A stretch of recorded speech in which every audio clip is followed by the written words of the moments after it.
将军府要从3个女儿里面选出太子妃。大姐陆令轩才高8斗，精通琴棋书画；二姐陆引珠计谋无双，熟读孙子兵法。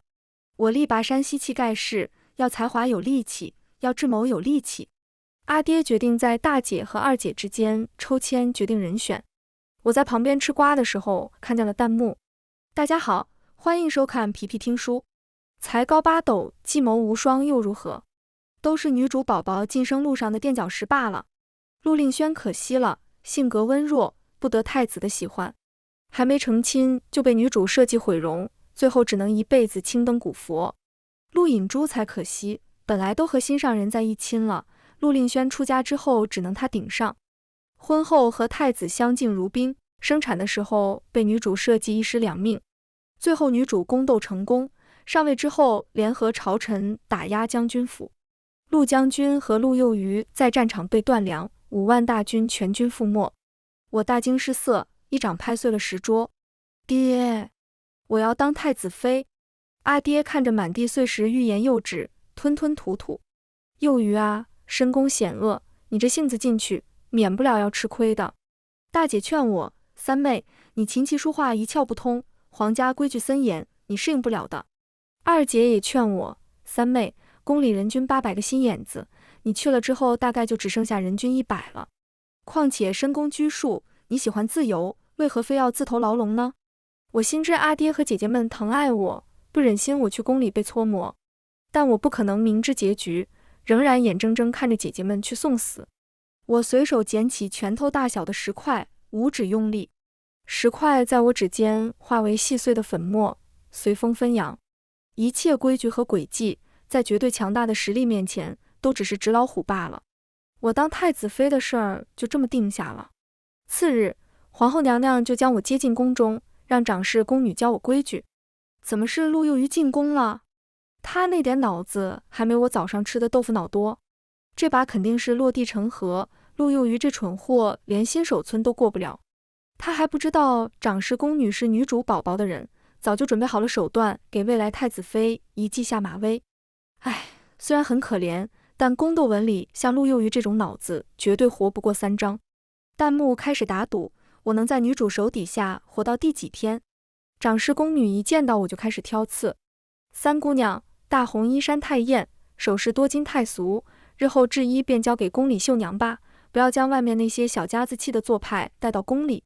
奴婢奉皇后娘娘之命教你礼仪，皇宫可不像将军府那般没规矩，姑娘切记要认真学。长侍宫女将各种礼仪姿势挨个为我示范一遍，然后趾高气扬地扬了扬手里的板子。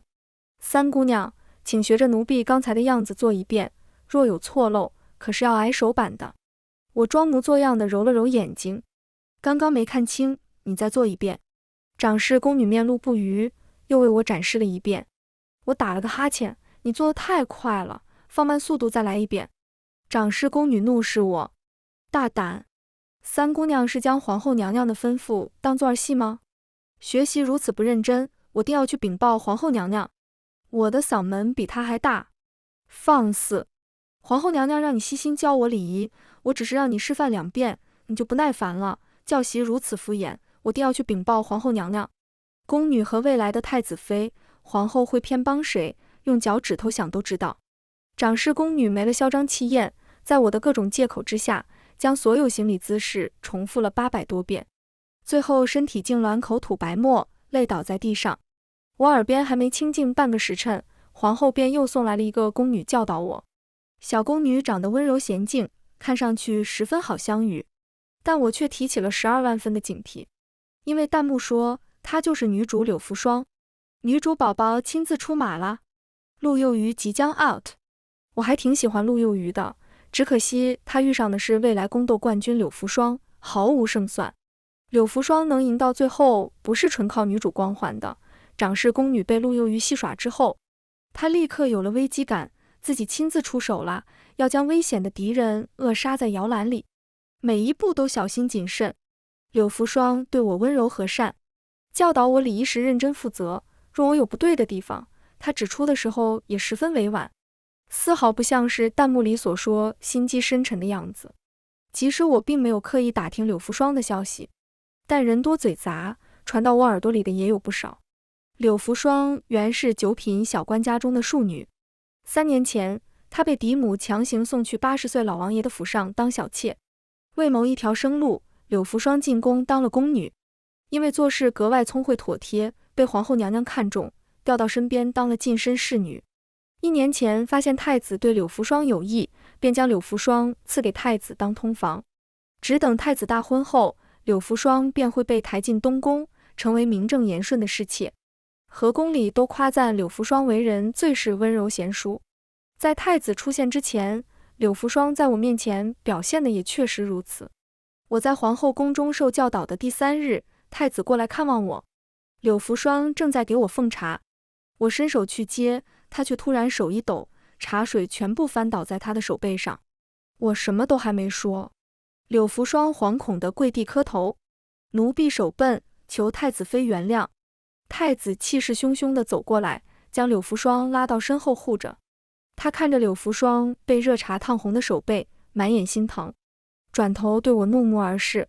陆幼瑜，我原以为你是个大度爽朗的女子，原来也满肚子都是后院里的阴毒手段。我莫名其妙，我做什么了？太子冷笑道，还在这里装无辜，连一杯茶都端不稳了吗？你敢说你不是故意要为难福儿？我如实回答，是他自己打翻了茶盏，与我有什么干系？柳福霜双眼含泪，挤出一个微笑，边说边像是怕极了似的，偷偷看我。太子殿下，都是奴婢自己不小心，与太子妃无关，殿下生气就罚奴婢吧。太子的脑子大概有些问题，听见柳福霜这么说，竟然更加生气了，扬言定要让我尝尝教训。不是，柳福霜都承认是他的错了，凭什么让我长教训？但当太子就是可以为所欲为。既然你手腕无力，本太子便让你好好练练力气。这2大缸是早上刚从玉泉山运回来的清泉水，最适合烹茶。你提着木桶把水分发到各位娘娘的宫里去，不许让人帮忙。2大缸水起码能装满几10个木桶，来回跑便要花费大半日的功夫。我沉默不语，太子以为我怕了。或者你跪下给福儿奉茶道歉，本太子便免了你的责罚，如何？这恐怕才是太子的真实目的。送水只不过是威逼我给柳福霜跪下奉茶道歉的手段，但他不知道我有的是力气。我撸起袖子，2手分别抓住2个大石缸的边缘，向上一举。我保持昂首挺胸的姿态，举着2个大水缸往外一路小跑，周围人惊得目瞪口呆。柳福霜面色发白，在太子耳边柔声规劝：殿下，若是让皇后娘娘知道此事，恐怕会责怪殿下打了未来太子妃的脸面。太子急忙让人拦住我。我提着2个大水缸开始旋转，靠近我的侍卫都被撞飞了出去，正好砸到了不远处的太子和柳福霜身上，场面一片人仰马翻。还没走出皇后宫中的大门，就被皇后撞了个正着。她震惊怒喝：这成何体统？还不赶快给本宫停下来！我停止旋转，却没放下水缸。启禀娘娘，太子殿下说这是对臣女的惩戒，臣女不敢不听。皇后听宫人说了事情的来龙去脉，不悦地扫了太子一眼。本宫的宫里还轮不到太子做主。陆三姑娘，把水缸放下，下去好生歇歇。至于柳福霜，给太子妃奉茶也端不稳茶盏，看来是该练练腕力了。既如此，便由你将这2缸水送往各宫。柳福霜面容苍白，却也不敢分辨，直接跪下谢恩。太子替他争辩：母后此举过于偏颇，福儿在您身边伺候3年，奉茶之事从未出过纰漏。若不是陆幼瑜故意为难，他怎会打翻茶盏烫了手背？未来太子妃如此恶毒，丝毫没有容人的雅量，倒不如趁早换了的好。我下意识去看皇后的脸色，果然十分难看。全天下都知道，当今圣上曾经有一个放在心尖上的白月光。白月光狂妄放肆，对皇后娘娘多番挑衅，甚至扬言要让皇上废后。皇后娘娘怒极，让人打了白月光几个巴掌，便被皇上明旨斥责，说她身为皇后，却心胸狭窄，没有容人的气量。斥责的旨意传遍了前朝后宫，甚至连民间都略有耳闻。帝后关系一度降至冰点，白月光去世之后才略有缓和。直到皇上立了皇后娘娘的养子二皇子为太子，帝后才又在明面上恩爱如初。如今太子这话无疑是当面戳了皇后的心窝子。太子被罚了禁足，皇后安抚了我，又与我长谈一番。又于本宫与你母亲虽算不上闺中密友，但总算相识一场，有几句话还是要叮嘱你。皇上选中将军府的女儿当太子妃，为的不过是拉拢将军府来稳固太子的地位。你与太子是否琴瑟和鸣并不重要，也不必在乎他身边的莺燕燕，你只管坐稳了太子妃的位置，旁人总越不过你去。你与将军府一荣俱荣，一损俱损，凡事不要与太子唱反调，伤了夫妻和气，反而给了旁人趁虚而入之机。皇后句句恳切，都是经验之谈，虽然不算为我好，但确实都是真心话。弹幕突然刷动，皇后说的这番话自以为是看透了，实则她才是被瞒得最惨的人。太子其实是皇上和去世白月光的儿子，白月光怕自己去世之后皇后会伤害他的儿子，便让皇上假称是宫外民女所生，报给身子受损不能再生育的皇后抚养，又封为太子。皇后还以为皇上是念及夫妻旧情，其实都是算计。最后太子登基，加封王母为太后，皇后被圈进宫中，唯一的女儿还被送去和亲，嫁给80岁的老头子。公主在和亲路上自杀了，皇后也彻底疯了。这主意是柳福霜出的，有点唏嘘。柳福霜自己就是为了躲避嫁给老头子的命运才进了宫，结尾却将另外一个少女送去嫁老头子。这是宫斗，又不是斗地主输了还能再开一局，成王败寇，当然要斩草除根。当时我只是想着不能让姐姐重复悲惨命运，才执意进宫。本想着只要从现在就将女主打败，便不会有之后的悲剧。太子与我也算是青梅竹马。阿娘早逝，阿爹常年在外征战，将军府已无长辈看顾，我和姐姐们便常住在外祖家。外祖父是教导过先皇和金上的两朝帝师，告老辞官之后，在家里开了间小私塾，世家子弟挤破了脑袋想进来听课。太子也偶尔会来听几堂课，他会偷偷带着女扮男装的我出门游玩，给我买好吃的八宝糕，带我看有趣的折子戏。他也曾在我的生辰时为我放了满天烟火。有一回出城踏青遇到山匪，他拦在我身前替我挡了一剑，我一手抱住晕过去的太子，一手持剑带他杀出重围。醒来后他不顾自己身上的伤，急匆匆的要找我，直到看到我才安心。我想我们总是有一些情谊在的，若是女主不再是将军府的威胁，就这么和太子过一辈子倒也不错，反正嫁谁不是嫁呢。现在看了弹幕，我仿佛被当头棒喝。如果剧情设定太子和柳福霜是情投意合的男女主，即使我想办法拆散了他们，仍然要提心吊胆，警惕随时会出现新的危机。要想一劳永逸，最好是斩草除根。我被困在皇后身边学规矩，找不到主动出击的契机。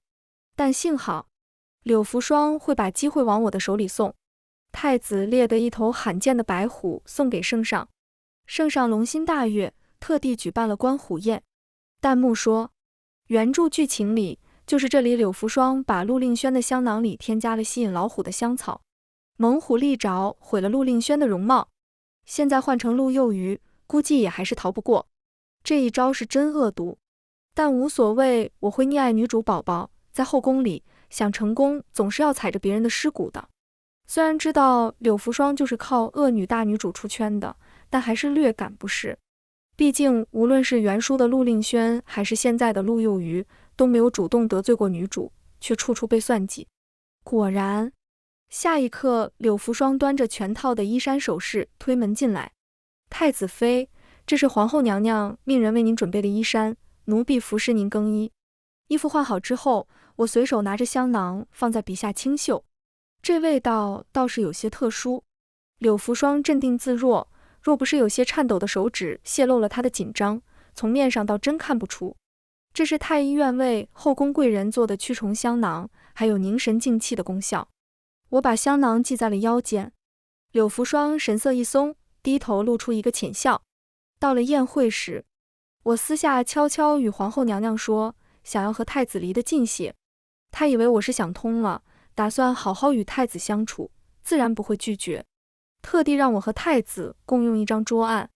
我坐得离太子很近，殷勤地给他布菜，香囊一次又一次地贴在他的衣服上。太子以为我是找他求和，言语态度十分傲然。罢了，上次的事情姑不与你计较了。又于福儿她身世可怜，等你我大婚之后，我会求母后让福儿做我的侧妃，日后你要与她好生相处，不要学那些妇人争风吃醋。你我是从小到大的情谊，我自然更加珍视你。便是在宠爱旁人，你在我心里总归是有地位的。我有些惊讶，原来他竟然还记得与我的情谊。我有过一瞬间的恍神，随即便释然了。真是好笑，他的真是便是偏袒柳福霜，逼我给他下跪道歉吗？我问，若是柳福霜争风吃醋，又该如何？太子信誓旦旦，怎么可能？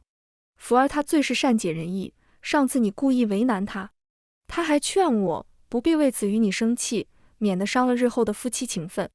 我讽刺地笑了笑，不再纠结于此。我故意提起去年与外祖父外出游历时所见所闻，太子对这些事最是感兴趣，与我聊得兴致勃勃。旁边人都盛赞我们成婚后定然是对恩爱夫妻。站在我身后的柳福霜急得额上沁出汗珠，他状似好意提点，殿下和太子妃毕竟还未大婚，行为举止要注意分寸。我笑了笑，没说话。太子被打断了兴致，有些不悦。柳福霜上前给太子倒酒，玉壶一歪，里面的酒液就洒在了太子的衣袖上。柳福霜拿着丝帕子擦拭太子身上的酒液，声音轻柔，都是奴婢不好，弄脏了殿下的衣袖，奴婢陪殿下到皇后宫中再换件衣衫吧。这两人像是说了什么我不知道的暗语。只见太子听了柳福霜的话，原本有些不悦的神色也消了，两人的眼神勾勾缠缠，看得我浑身起鸡皮疙瘩。但我自然不可能这个时候让太子离开，故意大声喧哗，听闻殿下猎得一头白虎，这可是稀罕物，我还从未见过呢。众人纷纷附和，眼里都透露着期待。太子神色得意，立即让人把白虎带上来。白虎被锁在笼子里，闭着眼，精神奄奄地趴着。太子声情并茂地讲述他猎得这头白虎的经过有多危险，最后总结陈词，表达了对皇上的无限敬意。大臣和妃子都在夸赞太子对皇上的孝心，感天动地。只有我注意到，那头白虎悄然睁开了眼睛，金黄色的兽瞳直勾勾地盯着我这边。霎时间，白虎嘶吼一声，猛地冲出牢笼，直扑我和太子的桌案。太子吓得肝胆俱裂，拉着柳福霜的手逃到护卫身后，只留我一人。白虎冲着我扑过来，我直接对着他一顿拳打脚踢。他被我打得有些怕，转头对着身上同样沾上香囊气味的太子扑过去。侍卫制服不了正在发疯的猛虎，太子被咬断了一条胳膊，我这才上前制服了猛虎，然后扑到太子身边，趁机调换了我们两个香囊里的草药包，装作紧张万分的样子大喊：快宣太医，殿下受伤了！乌泱泱一堆人围过来，皇上大怒，下令要彻查此事。很快太医就查出问题出在香囊上。太子的香囊是柳福霜亲手所做，他被带去了天牢严刑拷问。柳福霜自然不可能承认，咬牙挺过了刑罚，坚称自己是无辜的。太子醒来之后，立即便让人放了柳福霜。我气得多吃了3碗饭。绕着御花园跑圈的时候，遇到了燕明征。燕明征是皇上的大儿子，虽为长子，却只是皇上酒后强迫了一位宫女所出，他的生母至死也没有位分，皇上心里更是没有他这个儿子。已经年过25，不赐婚，不封王，于是燕明征只能日复一日的在宫里做透明人。我与他短暂的有过交集，儿时随母亲参加宫中酒宴，不小心迷了路，我遇到了在御膳房偷东西吃的燕明征。那时他已经10几岁了，却瘦弱得像个孩童。我见他实在可怜，便求了外祖父帮帮他。于是外祖父和皇上提出，在宫中为所有皇子教学1年。燕明征也获得了读书的机会。我们的交集并不多，只知道从那之后，他至少能够吃饱饭了。如今见他已经比我高出1个头还多了，想来这些年过得还不错。我不知他是否还记得我，只微笑点头，算打了个招呼，转身便想走。燕明征叫住了我，陆三姑娘。我回头看他，他神色犹豫，欲言又止，最终叹了口气道：以身为饵太过冒险，希望三姑娘珍重自身。我猛然大惊，为他的这句话，也为了弹幕所说的话。这不是后来给男主和女主下毒的大皇子吗？他和陆幼鱼认识。我的眼睛就是迟，当初看的时候我就说这2人有点猫腻，结果一群对我乱给角色拉郎配的。燕明征的玉佩是鱼，清清冷冷的院子里只养了一尾锦鲤，就连随手刻的木雕都是鱼，总不能是因为他爱吃鱼吧？臣妾此身从此分明了。怪不得番外陆幼鱼在前线身死的消息传来，燕明征突然发疯毒死了男女主。我还以为他是想当皇帝，结果转头他就自己服了毒，这对 CP 我先磕为敬。燕明征喜欢我，看他目前看着我的神色，弹幕好像没说错。我上前勾住他的肩膀，他一脸疑惑的俯身低头。我认真道：燕明征，你要不要当太子？燕明征惊诧地看着我，我正在心里酝酿该如何和他解释，再配合威逼利诱，才能让他同意，却没想到他只轻声问了一句：这是你希望的吗？我点头。现在的太子要是成功登基，我们全家都不会有好下场，换了别的皇子也未必会善待将军府。但既然燕明征喜欢我，他当了太子，我嫁给他当太子妃，以后总能保将军府一世平安。而且燕明征背后毫无势力，最容易拿捏。燕明征神色认真坚定。好，既然这是你希望的，我一定做到。拿下了燕明征，我还需要再拉一个盟友。皇后娘娘这些日子很愁，先祖有训，身有残疾者不得为帝，所以即使太子是她养育的，登基对她最为有利，她还是去劝皇上早日考虑改立太子之事，却没想到被皇帝一顿训斥。皇后娘娘拉着我的手，幼鱼，皇上虽然爱子心切，但朝臣迟早会上谏改立太子，你心里也要有所准备。若是坚持嫁给太子，日后一旦生变，新太子首先要对付的就是将军府。唉，也不知太子如今怎么样了，他伤了手臂，情绪激动，不愿见人。零星几条弹幕浮现，不是吧？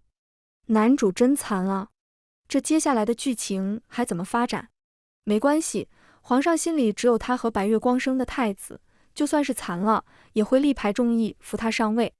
事实证明，情敌的孩子养不熟。皇后娘娘对太子虽然比不得对亲女儿那么好，但也算是劳心劳力了。结果太子现在在背后疯狂辱骂他。见状，我立刻撺掇皇后去见太子。娘娘，太子如今正是低落的时候，虽然嘴上说着不想见人，但若您不去关心他，他心里生出嫌隙就不好了。皇后思忖片刻，你说的也有理，那便由你陪着本宫去看看太子吧。只有你我2人，太子也不会觉得在众人面前露出惨状，心中烦闷。我心里喜滋滋的应了，悄悄地陪着皇后到了东宫，并没有让人通报。在太子的寝殿门外，里面叮叮咣咣一阵砸杯摔盏的声音，太子的嘶吼声充满怨气。皇后那个老妖婆竟然让父皇废了我另立太子，简直白日做梦。呵，等姑继位之后，第一个便要料理了这个老妖婆，扶姑的生母岳妃为太后，让这个老妖婆日日对着我娘的牌位磕头谢罪。皇后娘娘的神色陡然惨白，我担心她暴怒之下直接冲进去，时刻准备打晕带走她。到底是上一届的宫斗冠军，皇后很快恢复理智，她带着我悄无声息地离开了东宫，偷偷让探子查当年往事，有了结果再去追寻过程，证据收集得很快。太子竟然真的是岳飞这贱人的孩子，皇上骗得我好苦啊！本宫这些年竟然都是在为仇人做嫁衣。皇后气得手抖，一连摔了几个瓷瓶。我趁乱添了把火。皇后娘娘，若是真让太子登基，您和公主恐怕便没有好日子过了。不过幸好，本朝并没有残疾皇子继位的先例，皇上应该也不会为太子违背祖宗的规矩。皇后冷笑，皇上为了岳飞那个贱人已经疯魔了，连把岳飞的孩子当做宫外民女的孩子抱给我抚养这种事情都做得出来，还有什么是他做不出来的？我故作不经意道，若是能再扶持一个失了母家的皇子就好了，既能和太子对抗，日后若真能继位，被扶持的皇子也肯定会敬重皇后娘娘扶持的恩情。皇后沉思片刻，叫来心腹给母家送信，告诉我父亲，明日联合群臣上书，太子身体有疾，不宜为储君，有嫡子立嫡子，无嫡子当立长子。朝堂上风起云涌，皇上难敌重臣和先祖遗训，只得答应让燕明征进入朝堂。听说太子在东宫发了好大的火气，我怕这把火烧到我，特意躲得远了点，却没想到冤家路窄，正好撞到了柳福双以及他的新姘头。我本来躲在树上睡觉，突然一阵晃动，低头一看，四皇子和柳福双正气氛火热，我大为吃惊，弹幕也大为吃惊。我乐个去，为什么我看到一片马赛克？女主为什么和男二好上了？原著里四皇子不是爱而不得，找了一屋子的替身吗？剧情线都崩成这样了，原著怎么样还重要吗？反正女主只是想当皇后，皇帝是谁都没差别啊。四皇子是贵妃的儿子，除了太子之外，皇子里属他的身份最尊贵，赢面最大。一场酣战结束之后，柳福双和四皇子约定了下一次的见面时间地点，我牢记在心。到了日子之后，我特地跑到东宫，太子殿下，我们一起出去捉。赏花吧。太子脸色苍白，神态倦怠。你自己去吧，估摸心情。我直接把他横抱起往外跑。殿下心情不好，就是在屋里闷的，说不定出去散散心就全好了。到了目的地附近，我把太子放下，带着他漫不经心的散步。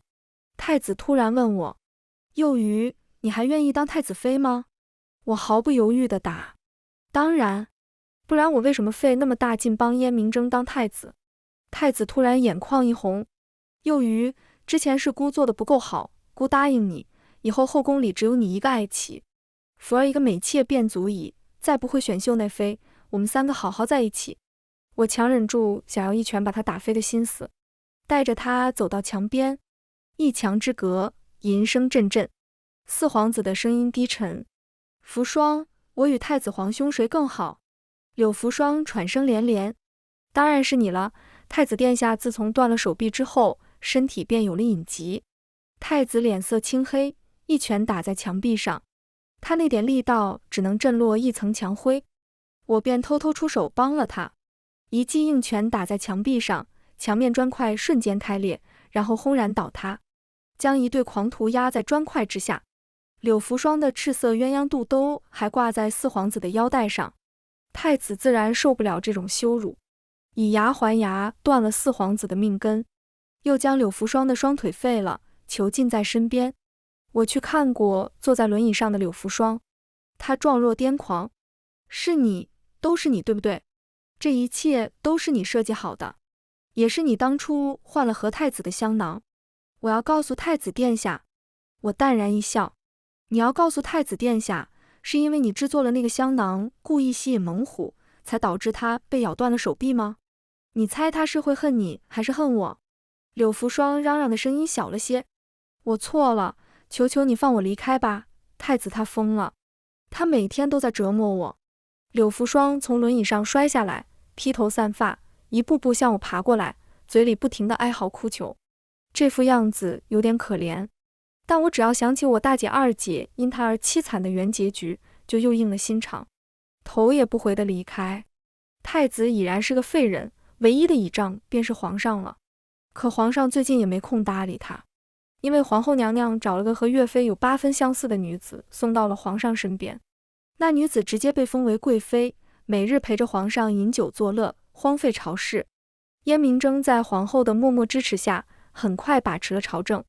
等到太子查出贵妃是皇后娘娘找来的人，把证据送到皇上面前时，一切已成定局。皇上被酒色和仙丹掏空了身体，像是一下子老了几十岁。他浑浊的眼睛瞪着皇后娘娘，声音虚弱无力：“贱妇，是你，你怎会如此恶毒？”皇后神色冷然：“恶毒？臣妾哪里比得了皇上？岳飞在时，皇上纵容他对臣妾下药，害得臣妾再也不能生育。岳飞死后，皇上竟然瞒着臣妾，让臣妾抚养仇人的孩子。只要想起这些年虚假的母子情深和夫妻温情，臣妾就恶心的想吐。”皇上露出恐惧的神色：“你怎么会知道？”皇上挣扎着想要去握皇后娘娘的手，还没碰到便吐了一口血，一命呜呼了。我看见皇后娘娘眼中的泪，悄悄退了出去，处理之后的事情，给她留了最后的相处空间。听说皇后娘娘和皇上也曾是青梅竹马，皇上也曾许诺一生一世一双人，只是人心易变。皇上驾崩的消息传出，最激动的便是太子，他大闹朝堂。父皇生前并没有废太子，孤还是太子，自然是名正言顺的继位人。难不成诸位大臣要谋反吗？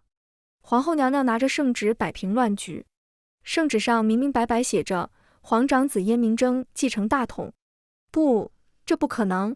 太子彻底崩溃，这道圣旨是伪造的，父皇怎么可能不让我当新帝？几位老臣对着圣旨仔细研究，颤颤巍巍道：“这是先帝的笔迹，确凿无疑。”太子被拖了出去，永远圈禁在东宫。燕明征顺利登基，尊皇后为太后，立我为皇后，择日大婚。我问过皇后娘娘，那道圣旨是否是先皇所书，她眉眼淡然。我与先皇情浓时，她允许我干政，让我模仿她的字迹，甚至让我批阅臣子的奏折。又于人心易变，不要沉溺于情爱，权力才是永恒的保障。皇宫是皇后娘娘的伤心地，她选择出宫到佛寺清修。我有些伤心。娘娘，我和燕明征大婚之后便会住进宫里，您真的不留下与我作伴吗？皇后抚摸我的头发，淡淡笑道：“若是10年之后，你与新帝依旧琴瑟和谐，本宫便回到宫中，也享一享天伦之乐。若是你也腻了宫中，欢迎随时来佛寺找本宫。”我将皇后娘娘的话转达给燕明征的时候，他彻底慌了神。若你想去佛寺，我便直接退位让贤，陪你同去。我笑着揉了揉他的脸。皇宫我还没玩腻呢，现在还不想去佛寺。不过真要让我在皇宫里待个几十年，我也受不了。我们婚后早点生个孩子，等孩子大了，便把江山的担子丢过去，然后出去游山玩水。燕明征搂着我，眼角眉梢都是温柔笑意。一切依你。爹爹和2位姐姐离京才3个月，回来的时候已经变了天。饭席上，爹爹猛拍着燕明征的肩膀：“好小子，粮草是你让人送的吧？我老陆还从没打过这么富裕的仗，你这个女婿我认了。”大姐欣慰地看着我：“三妹，看见你和皇上感情甚好，我便放心了。”二姐小声叮嘱我：“以后打夫君的时候，千万收着点力，万一把皇上打出好歹来，朝堂可就要乱了。”看着身边人欢乐喜笑，我朝空中敬了杯酒。多谢。弹幕疯狂闪动。陆幼鱼跟谁敬酒呢？我怎么觉得他好像能看见弹幕？怎么可能？除非他现在再给我敬一杯酒。我笑着又举了杯。我靠，他真的能看见啊！陆幼鱼祝你和燕明征长长久久。虽然剧情线崩的亲妈都不认识了，但我喜欢这个结局。燕明征抱着我回宫，我醉醺醺地靠在他怀里。燕明征，我也好喜欢这个结局。燕明征在位18年，待我始终如一。后宫只有我一人，没有宫斗，我便和朝堂上那群老古董斗法。我设立女学，大姐是第1任女师长，同时颁发政令，女子亦可科举入仕。第1届女学共有18人，科举中第16人。第2届开始，报名的人不计其数。二姐入朝做官，从末流小官到当朝首辅，她靠着政绩堵住天下悠悠之口。我只生了一个女儿，有了女官和女首辅的先例，女儿被立为太子时并未受到多少抗议。女儿18岁时，燕明征以身体有恙为名退位，表面上是在别院安养身体，实则我们俩早就溜出皇城，游遍大江南北。之后想去哪里？燕明睁眼角已经有了细纹，看我的眼神却一如当年。我与他十指相扣，回京去看看老熟人们。好，一切依你。全文完，皮皮听书，感谢您的观看，每天上新精彩小说，喜欢就订阅吧。